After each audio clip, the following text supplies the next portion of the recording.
Welcome to Break the Silence, Build the Future, a podcast dedicated to amplifying the voices of survivors and advocates while shedding light on the pervasive issue of gender based violence. Join us on a journey where survivors find strength in sharing their stories and experts offer profound insight into this critical societal issue.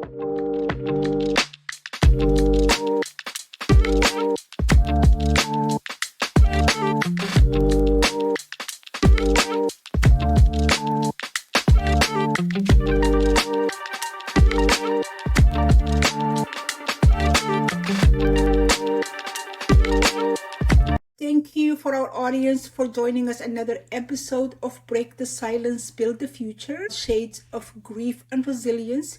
Today, I have the honor of being joined by Victoria Allen, who had her own way, her own journey of trying to break the silence so she can rebuild herself, her life, her future, and her children's future. Victoria, thank you very much for joining us. I really appreciate your time. And if you could tell us, some things about yourself. How did you come up to be in this space and your personal experience, your growing up, your relationships, your outlook in life? Absolutely. Thank you so much, first of all, for having me on your show. I really, really appreciate your time. And we've connected even before today, and it's just been lovely getting to know you. So thank you so much, Fartumo, for having me. So yes, my name is Victoria Ellen. I have recently published my memoir that's based in true crime, and the title is Painting in the Rain, a true story of trickery and triumph. It is basically the culmination of about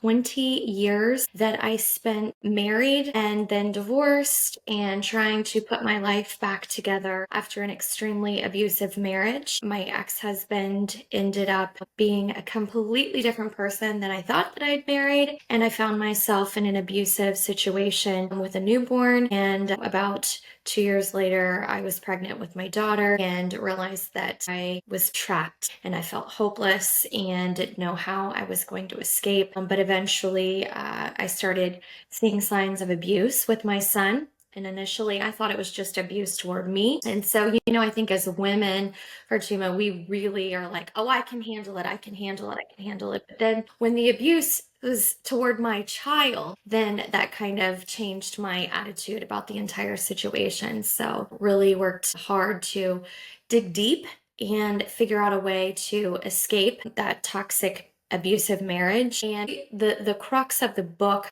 really highlights how I spent nearly a decade in litigation. I was in 3 different courts for nearly 10 years trying to find justice for my children and I, as for other victims. And that brought us all the way up until 2023. So it's been a wild ride.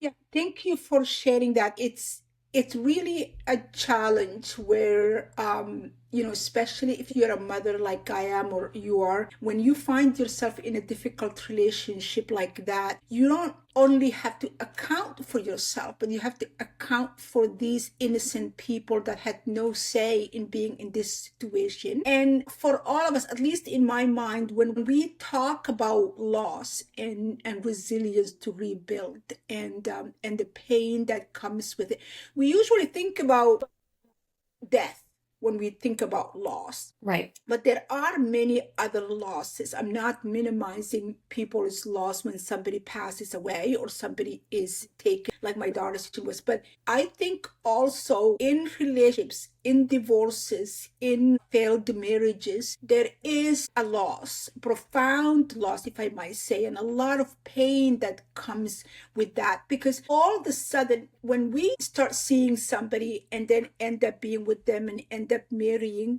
we have an idea or a version of the person we're getting into this relationship with. So I think I met this woman, I met this man, I met this person. We have something in common. They are very religious, they're hardworking, they're committed, they're a family person.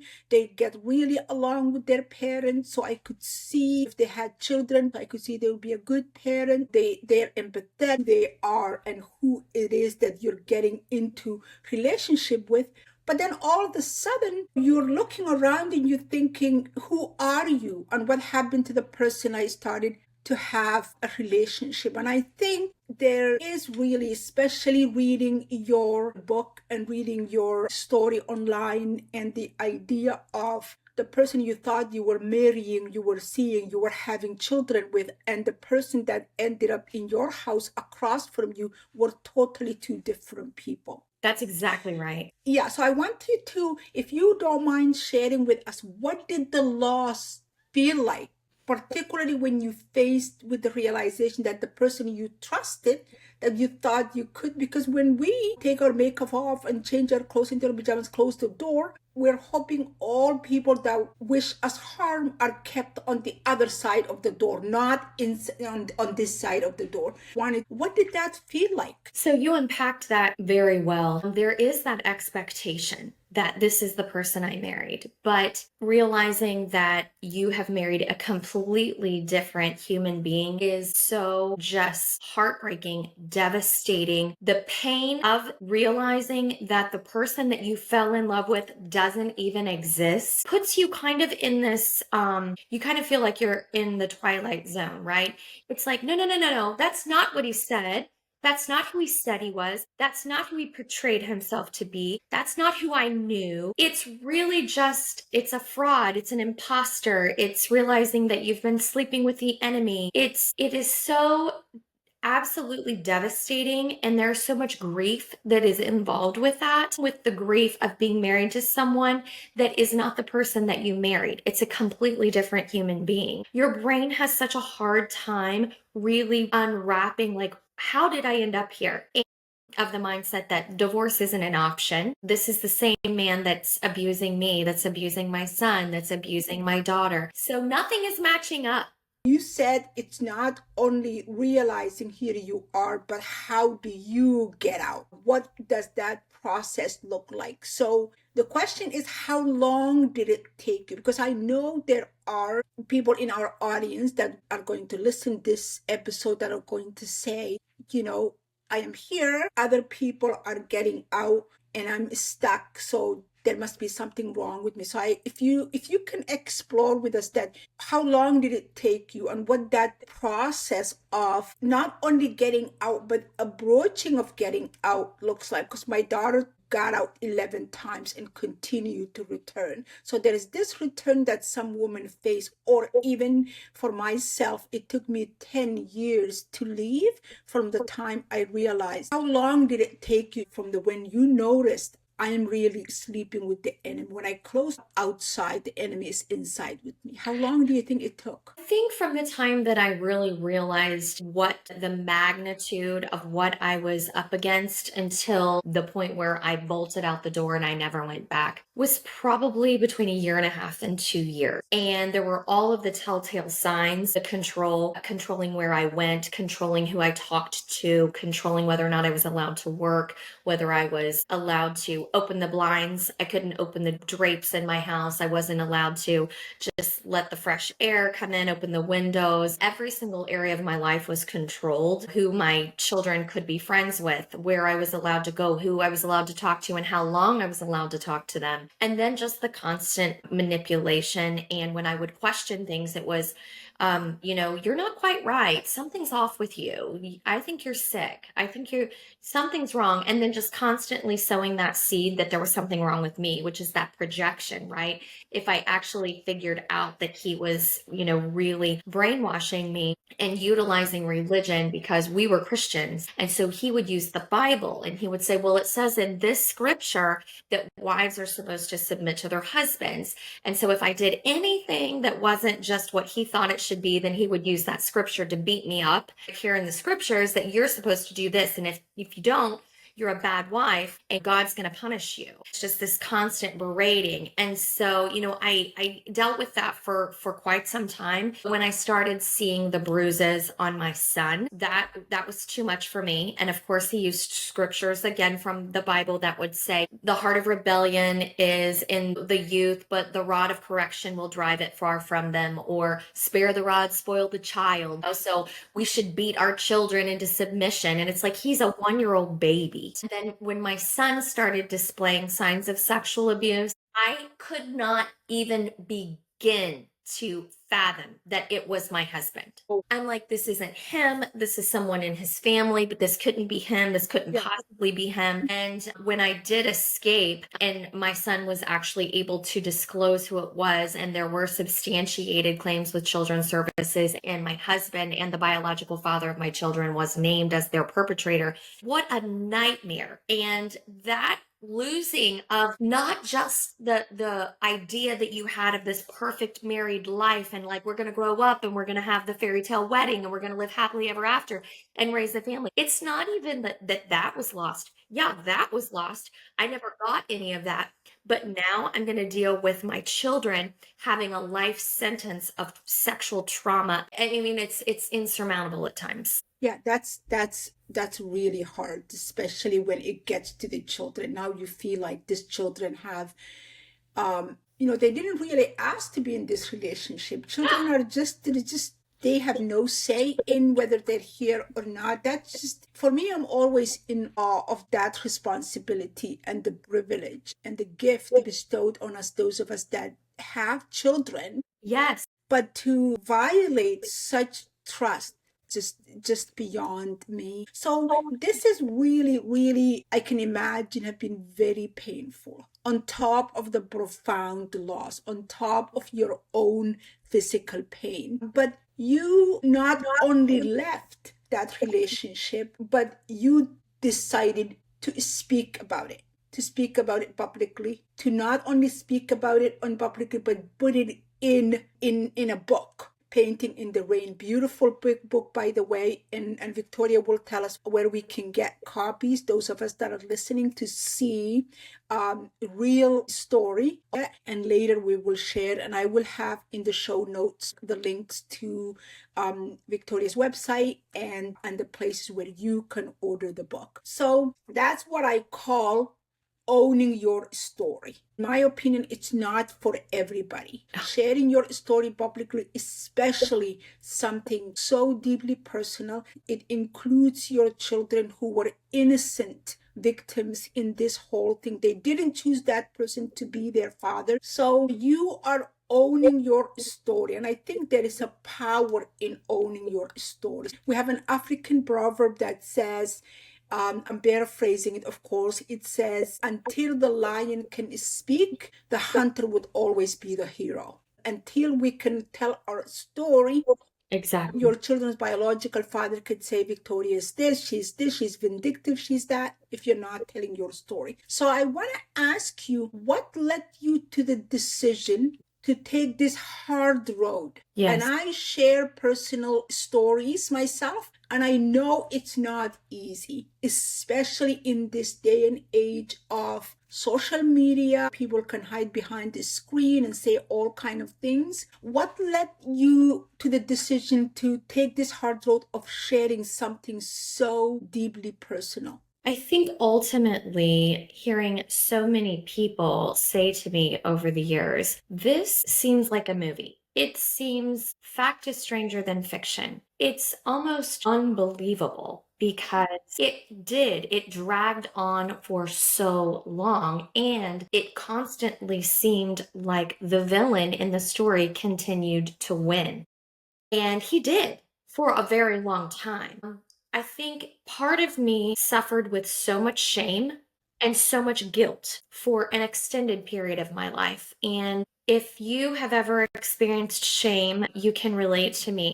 It's one of those things where you can't even hardly hold your head up. It's just like you're constantly feeling like your head is being pushed down. You're just oppressed. You're depressed. I was walking with so much sadness and grief. And one day I went to one of our counselors, and we were in therapy for many, many, many, many years to heal from all of this. And she said to me, that guilt does not belong to you. That guilt and that shame belongs to him. He is the perpetrator. He should be carrying that load. That's a heavy load. It doesn't belong to you. You wouldn't carry somebody else's baggage that didn't belong to you. Why are you carrying this? Right. You didn't marry him because you were like, oh, this guy's a pedophile and he's going to destroy my children's lives. And that wasn't the plan. The plan was to get married, have a happy life, a happy family, and live happily ever after. And so that was not the outcome. So I did my best to try to be a good person and honor what I felt like I was honoring God and being a good person. But that was not his goal. He had a completely different goal. And so for me, when I started realizing that I wasn't alone, thought I was alone. I really did. And for a very long time, I believed the lie that I was alone and that nobody understood this pain, that nobody else was going through this, that I was so stupid. How could I be so stupid? And it was really so much insecurity and just talking down to myself because that's how he talked to me for so long. And then I was like, absolutely not. I did not endure this pain, and my children did not endure this pain for it all to be wasted. I want to use this pain for my purpose. And I don't care if I help one person by writing this book. I want to be able to explain my path, how I got involved with someone that was so evil, is really the best word I can use to describe it, how that happened. How I was able to get out and how we were able to heal, and maybe use it almost as a blueprint for other women and people that are struggling from abusive relationships to maybe encourage them that hey, if she got through it, I can get through it, and just kind of be a light in a really dark place for a lot of people.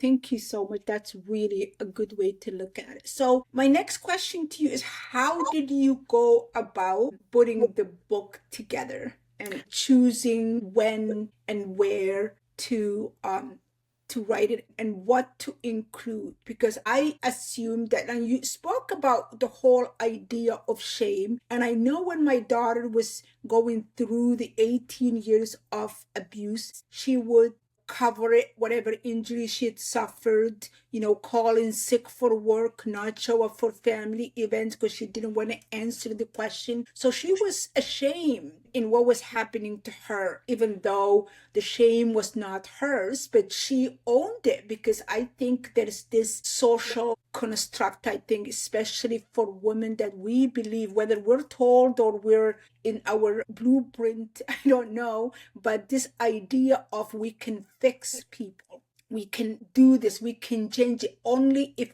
I do A, B, C, D, things will be different. If I made sure dinner was done and the children behaved and they didn't cause problem. If we went to church or the mosque or the synagogue and I have the children sit quietly throughout the service, and this person would not be embarrassed that our children are fuzzy in during the service and they're not listening or they're not praying, whatever the case might be, things will be different. Only to realize that you can make yourself as small as you want, and it's not going to make this person happy, because we're not responsible for making other people happy. It took me a long time, over 40 years, to realize that I'm not going to go out of my way to make somebody else's life difficult, but essentially everybody is responsible for their own happiness. That's But the other piece of that too is Mhm. that there are unrealistic expectations that we're putting on ourselves. Mhm. And maybe other people that we're married to were putting those expectations on us as well, or Mhm. family or friends or whatever. And that's where we really have to have the sounding board or someone that we trust that has an objective point of view that we can bounce ideas off of, that will give us like a barometer of sorts to show us that this isn't healthy. This isn't the healthy way to live. This isn't what a healthy marriage looks like, because I think as people we're programmed as children, this is what you're going to believe. This is how we believe. This is how what our faith is. This is what our family is. And I was raised very much like that. And then when you do anything wrong, it's, well, you're going to go to hell because you're a horrible person and you need to repent. And then it's just this constant condemnation all of the time. And then you're a people pleaser because it's like, oh, well, I just want to make people happy. And if I just do this, this will control this person's mood.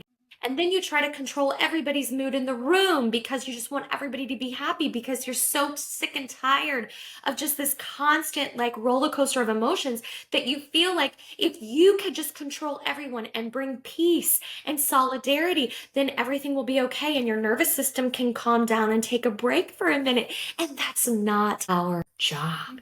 Yeah, that's it. That it's but it took me a long time to get there, and Me too. fortunately, yeah, it Me took too. me a I'm still long time. learning. Exactly, exactly. It's a learning process. So if we go back to your book, Painting in the Rain, and it's a book, like I said, if you are in the audience listening to this episode, I would want you to go and read the book. It's really an interesting read. When we hear memoir, we think it's facts, and it's not like that at all. It is really interesting and based on Victoria's life. So my question to you is, now you decided you are going to be public about this and you're going to write this book and put black and white on ink in a paper where it would live well beyond our time here on this earth. For you, you have to account for other people that are going to appear in the book that are innocent, like your children. I write books too, and I always tell people, if you don't want to appear in my books, don't make me mad, right? So people that made you mad is different, but innocent people you want to somehow protect, but at the same time you have to offer this story with integrity. So how did you go about deciding what the book looks like, the form of the book, and what would you include, what would you keep, what was that process like? So, first of all, I really feel like my children are my heroes because they were willing to allow me to tell part of their story, right? My story is not my story without their story. So we're Right. very interconnected. But now that they're adults, they have their own story to tell and they can write their own book. But initially, you have to have permission from those parties that are involved and in order to disclose the abuse that they endured. So, first I went to a lot of people and I just said, I'm really thinking about putting my story in black and white. And during that time, just to let our listeners know, I was still very much involved in a court case with my ex husband. We had three court cases. One court case that was at the local level where I represented myself as my own attorney, a second case that went to the Ohio Supreme Court, and a third case that was a federal trial that ended up being a federal case. So I was really entwined in all of that and trying to figure out how can I articulate all of this even though we're not done. I know that by the time this is done, I need to have something ready to be released. And so I went to a local publisher and I shared my story with the publisher, and she was pretty blown away. And she had some of her other employees there to kind of hear my story. And I went to her and asked for her help to get a ghostwriter because I Okay. felt like I wasn't equipped with the skills in writing to be able to put the entire book together. It is a 350-page true crime memoir. So it's a lot. And I just didn't feel like I could do it justice. And I needed someone that could help me tell that story. And so she knew someone that she felt like would be a good fit for me, as well as to do justice for our story. Because you just Right. can't find you could just call somebody that's written books, but would they be the right person for this? And that in and of itself is just wild to me, Fatima, Right. because I knew that she was supposed to be my publisher. And the first time I went, she was like, I don't know that this is really what we do. And I'm like, but I know it is. And it was like, well, your story really isn't complete yet. So maybe when you get a little further along in the story, then we can talk again. So I came back like a year and a half later. And then she introduced me to the woman who is my co author, Janice Heisel. Originally, I thought I wouldn't put her name on the cover and it would just be with a ghostwriter in the background. But I'll tell you, after sharing your life story and all of the difficulties that we endured, I mean, we became such close friends. She is also an award-winning author. And so she had also previously published a book that was a true crime book as well. So very much in the same lane and same vein as what I was writing. And we started working together over the course of maybe about a year to a year and a half. Every single week we would meet for about an hour or so in the morning, and we would just start, like, she would have a list of questions for me and I would start dictating, I would start the answers. I would fill in the blanks and she would start dictating every single solitary word as well as recording everything that I said. And then we kind of just did this outline of almost like a skeleton, and then had all of the kind of the layout, not the real chapter titles, but the main points of what we wanted to cover. Then we started adding in like all of the internal organs, and then maybe like the muscles and then tendons and all of the ligaments, and eventually like the skin. So the book eventually takes shape and form, and you just kind of start building it out. And then over the course of about a year and a half, we finally got the book into a manuscript form. Wow, that was fast.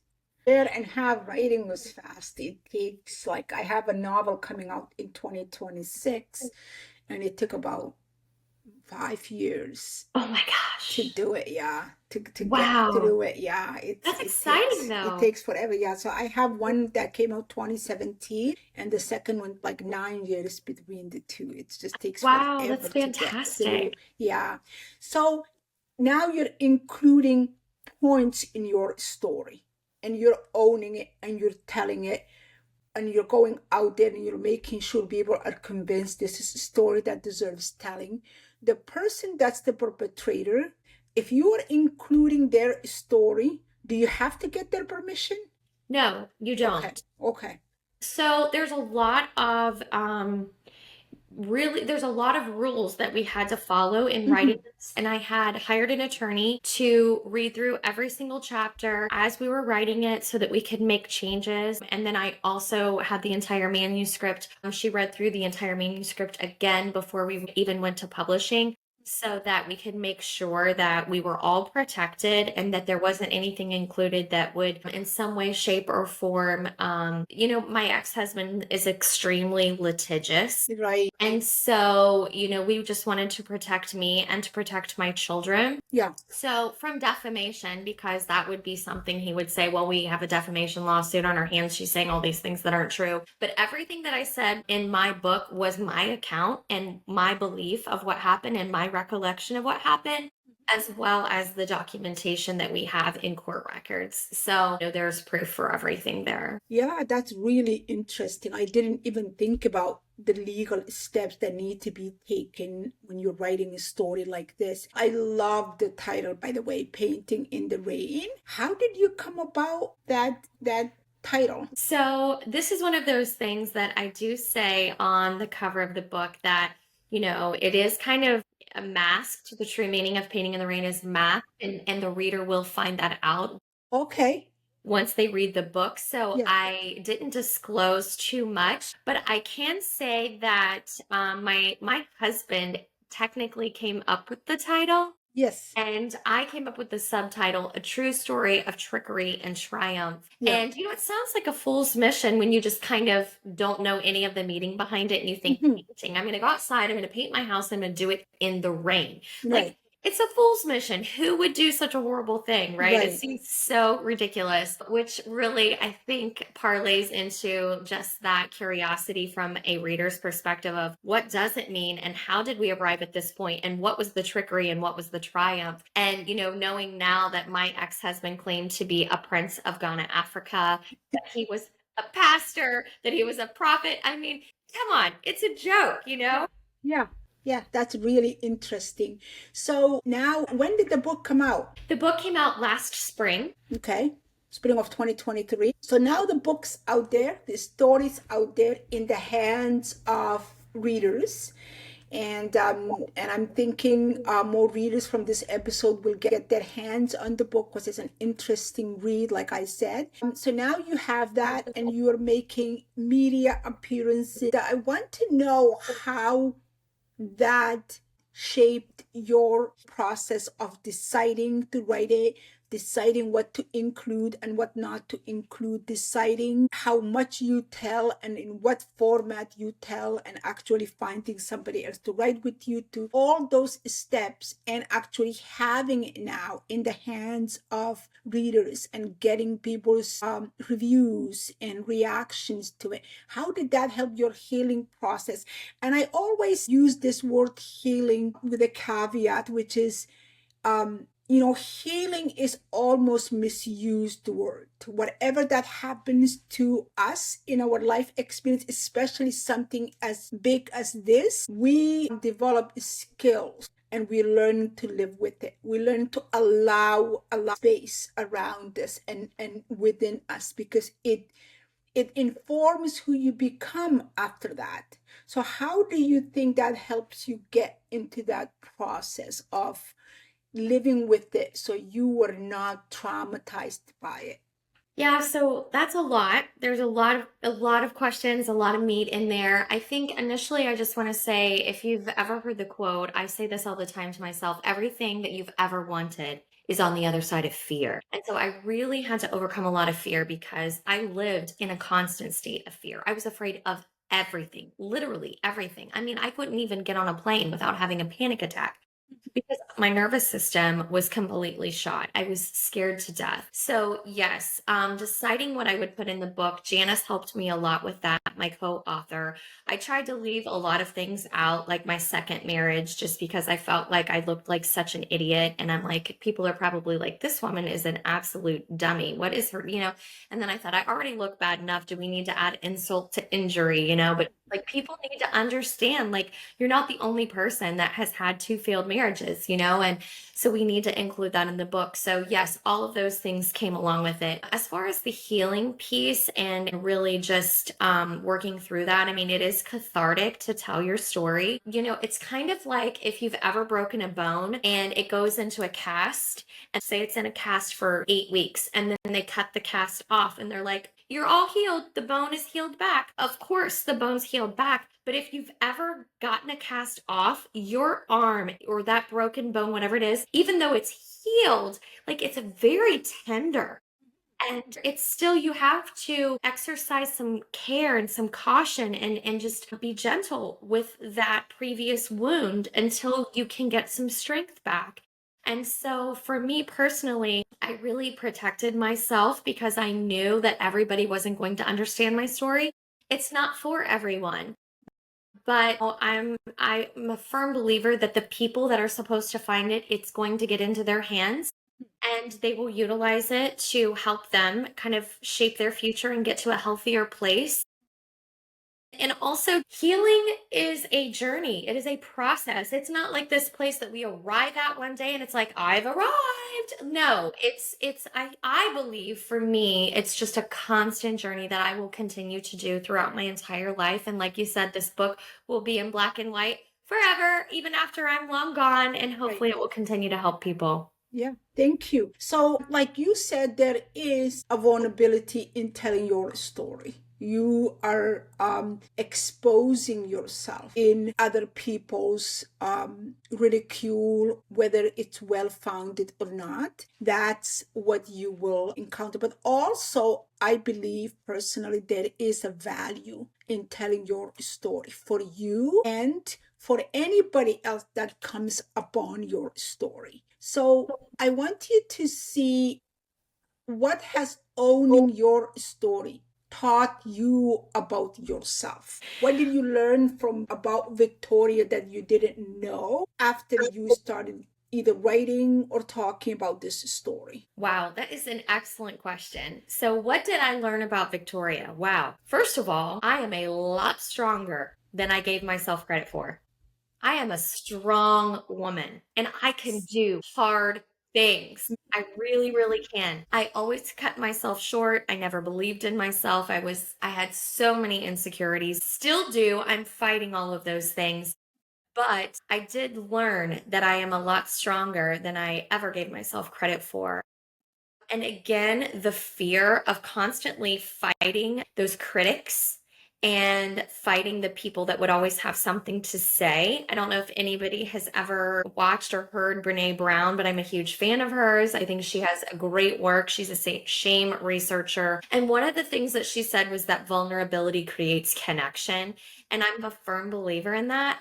And so it's amazing how I felt so alone, so alone, so alone, so alone. And then I write this book, put all my business out for the world to see. And then all of a sudden, I have this huge community of people that have rallied around me and have come together to support me. And it's like, this wasn't what I thought it was going to be. I thought people were going to hate me, and I thought people were going to be talking down to me and be horrible to me. And now they've all welcomed me with open arms, and they're like, oh, you're not alone. We're survivors too.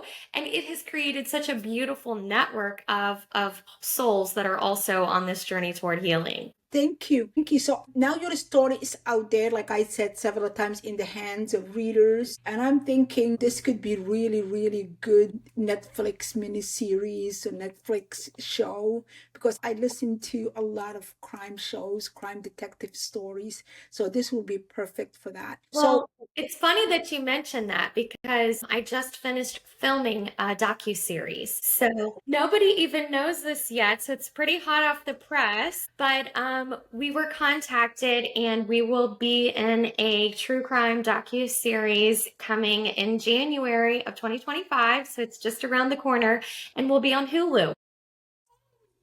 See, I had no idea. I want audience to know I didn't have an inside story when I said that, but reading the book, I could see the story in my head. Maybe I am a crime detective shows junkie. Yes. That's what I watch. And my children always look at me and they say, Mom, why are you watching this? Are you getting ready to do something? No, I am not. Even after losing my daughter to violent crime, I think now it's her and I loved watching those together and talking about where the case would end. So I think almost kind of like I see her sitting beside me every time I watch. So it's almost that for me. Yes. So I am so happy. We have to stay in touch so we can watch as soon as it comes back Absolutely. and share it with you also. Thank you. I'm glad I'm the first person to know this in the Yes, media. absolutely. Thank you. Yes, you're welcome. So what are you hoping it would be the impact for others who might be navigating similar challenges? I just want to be able to be an inspiration. That's all. I just want people to somehow feel like a flame inside of them get ignited, and that they feel more equipped, that they have the power within them to leave this toxic relationship, to get out, to get help, to contact authorities, and do it. Do it now. Do it before it's too late. I mean, I know your daughter, if she was here, she would say, I wish I'd never gone back. She would advocate for others that were survivors. And so I don't want it to be too late for other people. I just want to try to say, listen, like, I'm pleading with you, don't wait another day. Don't try to get everything organized in your life, because that's what we do as women, right? We want it all to be spelled out exactly how it's supposed to be, and we're going to write how it's going to work, and we're just going to be able to part ways amicably, and we're going to get a divorce. It doesn't work that way, especially when you're with someone who's a narcissist or a sociopath or has NPD. They are not interested in working things out in a peaceful manner. It's not in their DNA. So it's never going to happen. You have to make that step today, and you have to jump. And I'm hoping that this will kind of be that extra push that people need to get there. Thank you, thank you, thank you. So we talked about the vulnerability and the value that comes in telling your story.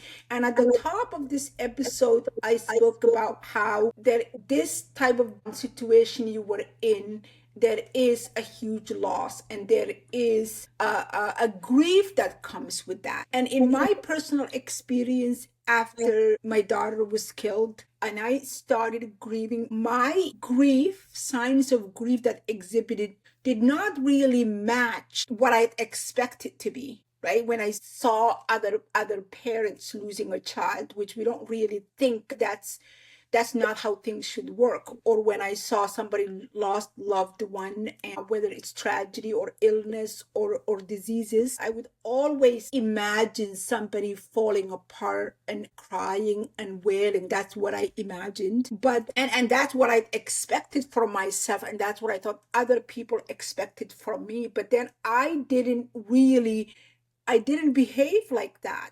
My grief was sort of like almost this cold chill inside me instead of crying. That was my sign of grief that I noticed before even she was reported missing to the police, that something is not right. So my grief was different. And I remember for more than a year asking myself, like, did I not love my child as much as I should have? But am I not hurting for her? How come I'm not wailing and falling apart?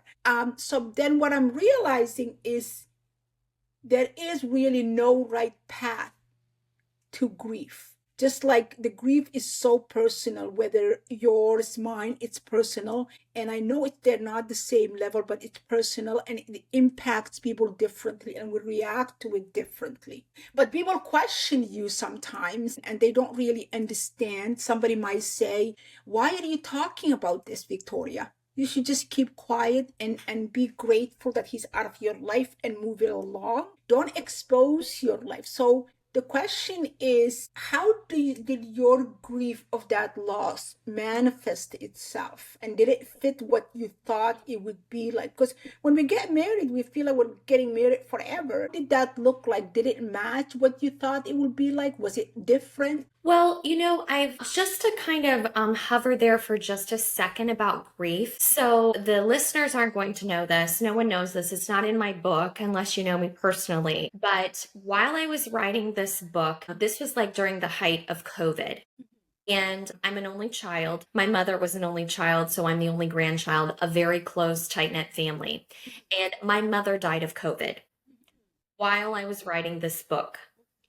And I had hospice extended to me, 13 months of grief counseling through hospice. Right. And I was like, yes, sign me up, because this completely came out of nowhere. I was not expecting this. Right. Yeah. And you have to understand, I'm in the middle of the second stint of litigation. So almost 7 years of litigation that I was in at that point, which ended up culminating, the total, it was 10 years. But at this point, I was in that second, like 6 to 7 years.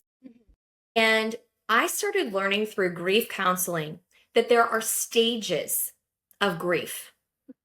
So I didn't realize that. And to your point, if we don't know something, we're expecting ourselves, again, these unrealistic expectations. If I'm not laying on the floor sobbing my face off and I'm in deep mourning every single day, people don't think I love my mother.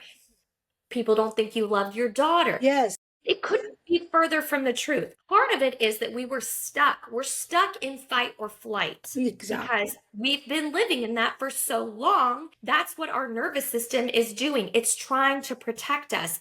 It senses a threat. Now we're in that mode. We're locked in, and we can't really process the emotion of the death of our loved one because we're still stuck in this state of fight or flight, and our nervous system is just trying to process. And I would just say, like, for me personally, I'm still processing a lot of grief from my mother, even though it's been like almost it was just now 3 years. I did my 13 months of grief counseling, which helped empower me and educate me about all of the different stages of grief. So I encourage people to look that up. You can find it on Google. Just search the stages of grief. But figure out where you're at. And then the other thing is not putting a timestamp on it. I mean, for me, leaving a toxic marriage, even though I knew I was doing what was right for my son and my daughter and protecting us, like, it is still devastating because the life that you thought you were going to live is no longer. And now you have this horrible track record and you look like this divorcee and like you look like you're a mess. And I was only 23 years old and I'm already divorced and 2 kids. It's like, what is wrong with her? So I think that grief really does look different for people. And I feel like people should give themselves a little grace right there, Fartumo, because it's easy. It's easy to start judging yourself. And so giving yourself some compassion and grace and understanding what grief looks like and what the different stages look like so that you can look at the symptoms and go, that's why I'm doing that. This is all reverberation of grief. Right. Yeah.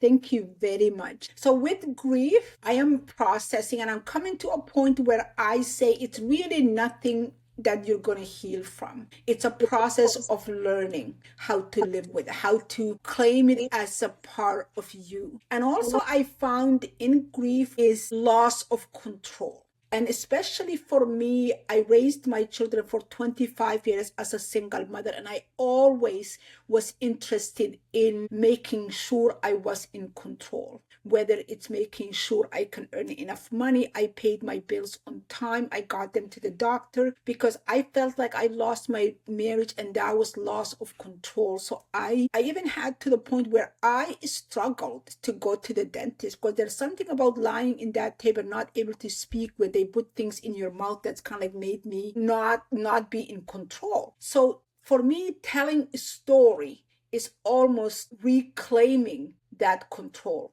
reclaiming that power, so you can find the way forward. So I want to ask you, how did telling your story help you reclaim your power so you can rebuild your life? This is a beautiful question. I love this so much. And thank you for asking me this question. I was voiceless for so long. I didn't have a voice. My children didn't have a voice. Our voices could not be heard. And I say this in my book. I felt like I was in a soundproof room screaming my head off and nobody could hear me. And being able to write this book and put this out into the world is almost like I got my voice back. I got my power back. Mhm. I am going to set the record straight with truth, with the facts, with real evidence about what happened and not his side of the story. I mean, this person is a fraud. They're a convicted felon, 13-time convicted felon to be exact. You know what I mean? For conspiracy and fraud and lie after lie after lie. And so it was almost like, for me, like all of those lies have been exposed, and now I have my voice back and I can set the record straight. And so it really is empowering and liberating to know that no, actually, I have a voice now and it's louder than I ever thought that it would be. And it really is echoing and helping people. And if I had not been so severely abused and my children, I probably would have just stayed silent. But because it was so egregious, I felt like it was undeniable. I had to do this. And now I don't regret it. I'm glad I did it. Thank you so much. That was a beautiful answer. I like that. So now that you have all that out there and you experience both people who would support you and say, yay, Victoria, whether they know you or not, or just connected you with a book event and could read your book and say, great, I'm so happy I read your book and it taught me this, it taught me that. So those are the best readers you want to encounter. And the people that are naysayers that will say you're just looking for a cloud, you're just looking for this and that, and they would kind of like make it as though it was not supposed to be this way, it was not supposed to be that way. So the question is, what advice would you offer to others who might be considering sharing their painful stories, painful processes, painful experience, no matter what it is, whether it's with an intimate relationship or an employee or other experiences that they had experienced? They know they have something to share, they know they have something to speak about, but they're hesitant, both of their ability to handle it perhaps, and mostly for other people's reaction, whether those that know them or not. What advice would you be able to offer them? Well, I would say a few things. First and foremost, it's really hard to trust yourself after you've failed so many times. I like Again, that. Yeah, I yeah. like that. Yeah. So it's overcoming that initial fear. And part of that, being able to trust yourself, comes from educating yourself. So knowledge is power. And so I really encourage people to find a mentor, go to therapy, get counseling, and educate yourself about the effects of what that relationship did to you and understand what those warning signs are so that you don't do it again. We don't want to repeat that cycle of abuse. So I think first and foremost, we need to have someone who we can trust that is not, involved in in our close-knit circle so that they can give us an objective point of view. Also educating ourselves about what has happened and how we can, prohibit that from happening again. And then thirdly, absolutely share your story with other people. Do not let this be an indictment against you. You are a victim and you are now a survivor. So you have to go into the fire and bring other people out. You wouldn't just let someone, if you saw them hurting, you wouldn't let them just stand there and hurt. Or if you saw someone getting, assaulted, you would jump in, you would call the police, you would do what you could to help them. And so it's the same thing for this situation. Someone else is hurting, they feel alone. And if you have something that you can offer that would give them that golden ticket or a golden nugget per se, like maybe to help them realize like that they're not alone, absolutely take that courageous step and help. Thank you so much. Finally, I am hoping you would share with our listeners where they can get their hands on the book. I am based in Canada. Mine, I was able to get through our bookstore. I ordered it and they sent it to me. So if you could share with us where are the books available, when can they get it, and I will also link your website to it so our audience can go in and see when the Hulu show is aired and the dates. I'm sure it'll be published on your website. So if you could share with us about that. Yes. How people can connect with you. If you have Sure. any appearances coming up, that would be great. Awesome. Yeah. So again, the book is titled Painting in the Rain, A True Story of Trickery and Triumph. It comes in a hardback. It also comes in a softback. And I also have an ebook available. If you go to my website, victoriaellen.co, that's spelled ELLEN, victoriaellen.co. I have a link to my book there. You can also go on Amazon and find a paperback, hardback, or an ebook there. And I'm also on all social media platforms at victoriaellen.co. And I would love to connect with you. Send me a DM. Let me know that you heard me on the podcast today. And if there's anything I can do to help, I am here to serve. Thank you so much. Also, Victoria's website link will be in the show notes, so you can click in there to get to her website. It's a beautifully laid out website, very user friendly, and then you could get the book there. And I'm hoping that we will share at some day soon when the show will appear on Hulu. So our audience, you will be the first to know. And thank you very much, Victoria, for joining me. It's been an honor to chat with you and hear your story, and I'm sure our audience would really benefit from your experience and your take on the challenge you had faced. And thank you for our audience for joining us. We really appreciate you lending us an ear, and this had been another episode of Break the Silence, Build the Future, Shades of Grief, the power of owning your story. And please listen, like, share, and follow the show. Until next week, bye for now.